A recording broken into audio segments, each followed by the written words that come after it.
저는 이 책을 한 중간 정도 읽었을 때까지는 이제 그런 생각을 했어요. 아, 분명 이 밀란 쿤테라 작가님이 어떠한 이미지는 막 이렇게 막 떠오르는데 그 철학적으로 가볍냐 무겁냐 이런 걸 보고 이 캐릭터들은 도대체 가벼울까 무거울까 이제 본인도 정의가 서지 않아서 이 책을 글을 쓰면서 자기도 궁금한 거야. 아, 이 캐릭터는 가벼울까? 이 사람은 무거울까? 이 행동은 가벼울까? 이건 부정적일까? 긍정적일까? 이거를 막 쓰면서도 자기도 답이 안 나와서 궁금하고 이걸 읽는 사람들도 어떨지가 너무 궁금해서 이걸 막 쓰기 시작하지 않았을까. 안녕. 안녕하세요. 채채입니다. 이번에 잠시만요. 이번에 참을 수 없는 존재의 가벼움을 읽었습니다. 드디어. 이 카레닛, 이 강아지 표지에 꽂혀서 데려왔거든요. 참을 수 없는 존재의 가벼움이라는 제목과 이 카레닌이 이제 너무 표지가 갖고 싶어서 소장하고 싶어서 이제 데려왔는데 이렇게 책장에 꽂아놓고 이게 생각보다 책이 좀 두꺼워요. 한 512페이지인가? 그랬던 걸로 기억하는데 뭔가 한번 읽으면 계속 읽고 싶은 거예요. 그래서 시간 여유 있을 때 읽어야지 그렇게 해놓고 1년이 걸렸습니다. 이 책을 다 읽는 데까지. 그래서 이번에 지정도서를 해서 이번에 이렇게 다 완독을 할 수 있게 되었고 저는 이 책을 먼저 어떤 책이었는지 말하고 들어간다면 재밌는데 머리가 너무 아픈 책이다. 그렇게 계속 생각을 하면서 완독을 했습니다. 일단 이 참을 수 없는 존재의 가벼움은 불륜 이야기입니다.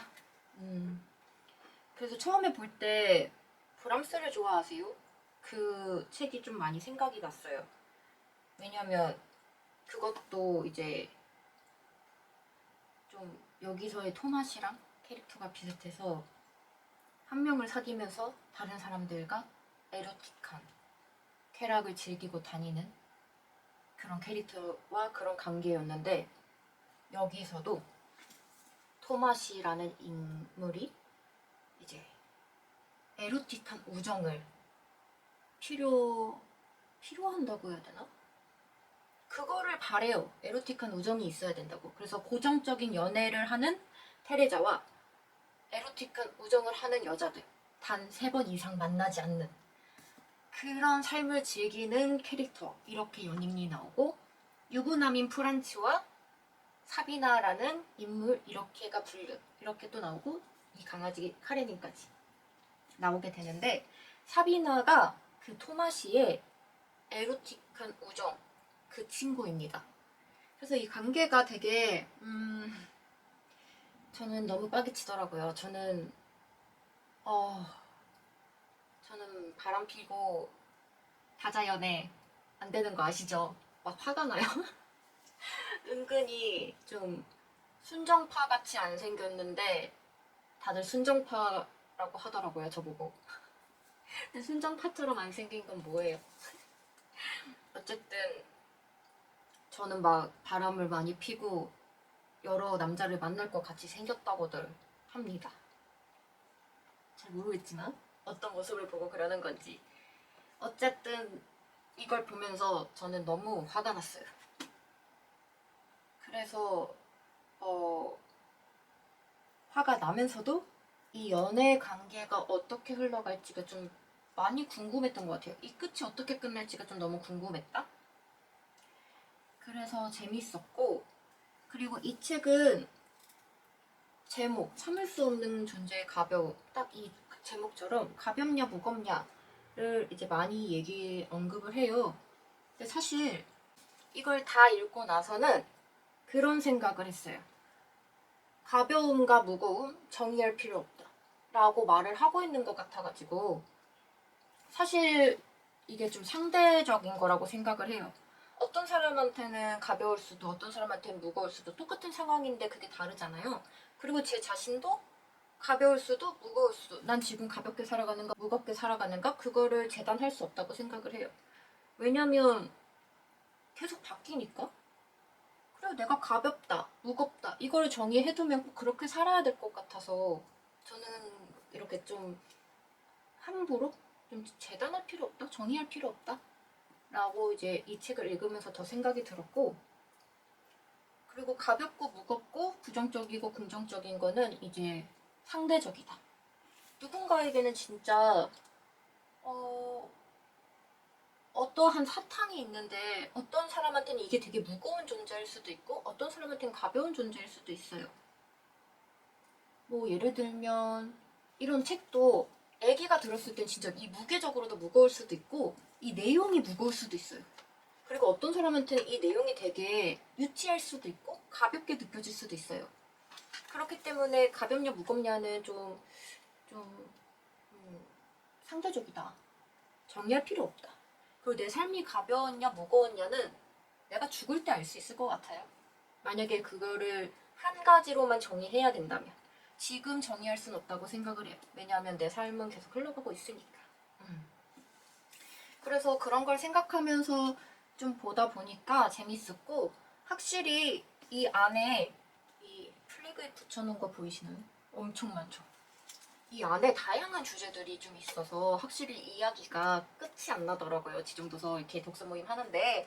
그래서 너무 재밌었던 시간이었어서 이 책은 좀 읽고 같이 누군가와 이야기를 해보면 좀 좋겠다라는 생각을 확실히 더 해봤던 것 같고, 그리고 이때의 배경이 프라하의 봄 그 시기예요. 그래서 사실 전 공부를 했습니다.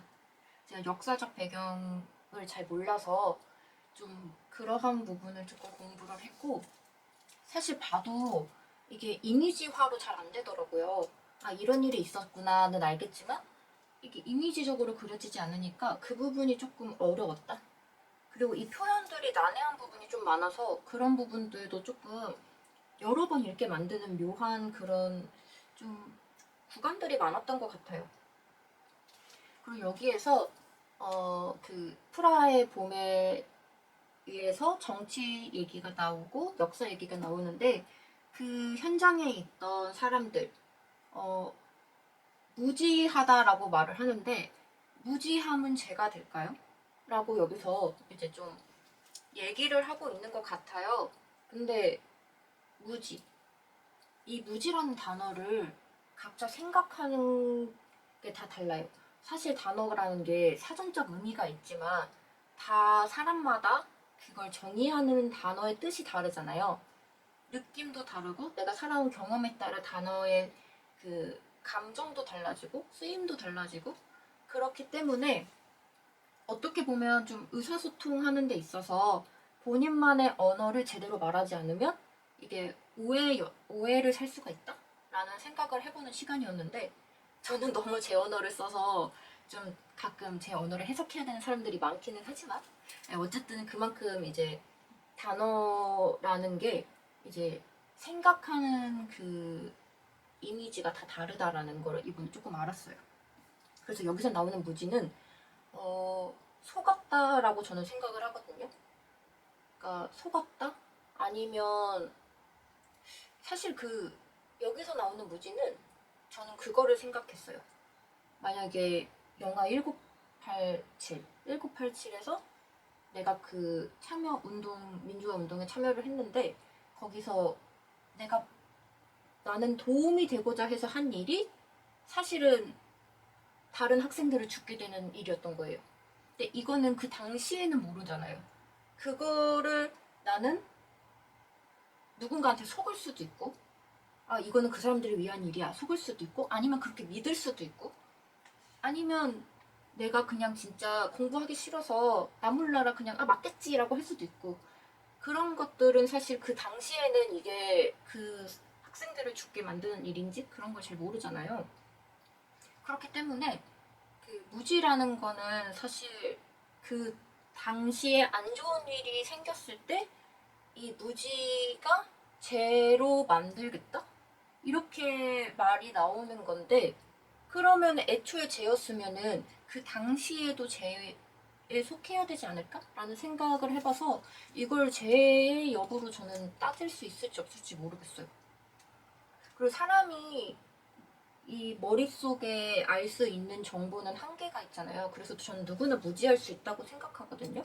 그래서 이제 만약에 내가 어떠한 일을 할 때 최대한 알아보고 공부하고 책임을 질 수 있는 상태를 만들어 놔야 된다고 생각을 하지만 그런 상태가 안 될 수도 있잖아요.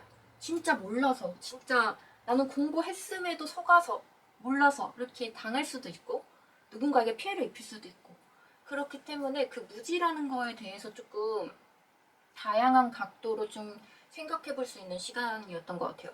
피해자가 되기도 가해자가 되기도 누군가에게 피해를 주기도 내가 피해를 입기도 이런 다양한 사건들을 지금 현대에서 찾아보니까 엄청 다양하게 있더라고요. 그래서 그 무지라는 걸 가지고도 이제 다양한 이야기를 할 수 있어서 좀 재밌는 책이었다라고 말씀드리고 싶어요. 그리고 여기서 나오는 에로틱한 우정? 이게 에로틱한 우정이 가능할까? 라는 생각이 좀 들더라고요. 근데 이게 약간 사람마다 성향 차이가 좀 있을 것 같아요. 저는 좀 불가능할 것 같은데, 이게 바람을 피우라고 이제 떠밀어도 성향상 바람을 못 피는 사람들이 있고, 다자연애를 하라고 떠밀어도 다른 여러 사람과 이게 연애를 못하는 사람들도 있어요. 저도 에너지적으로도 안 될 것 같고, 저는 한 명한테 사랑을 받고 주고 싶기 때문에, 전에도 말했다시피, 저는 안 되는 성향인 것 같아요. 그래서 제가 사랑하는 사람 외에는 막 나보다 어쩌다 막 이렇게 말을 할 필요는 없을 것 같고, 법을 어기는 건 아니니까.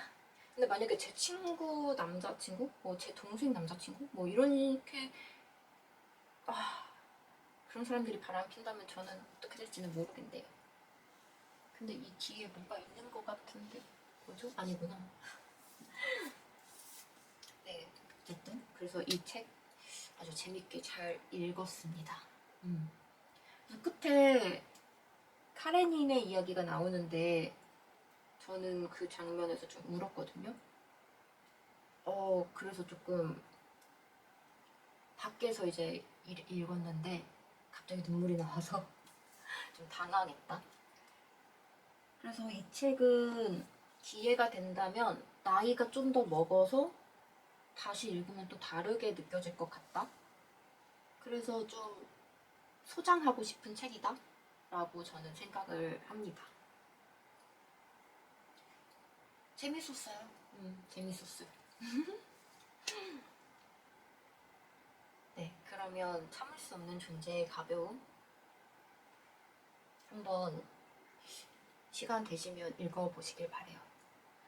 그리고 저도 비 오는 날은 못 읽어봤는데 이 책이 비 오는 날 읽으면 그렇게 좋대요.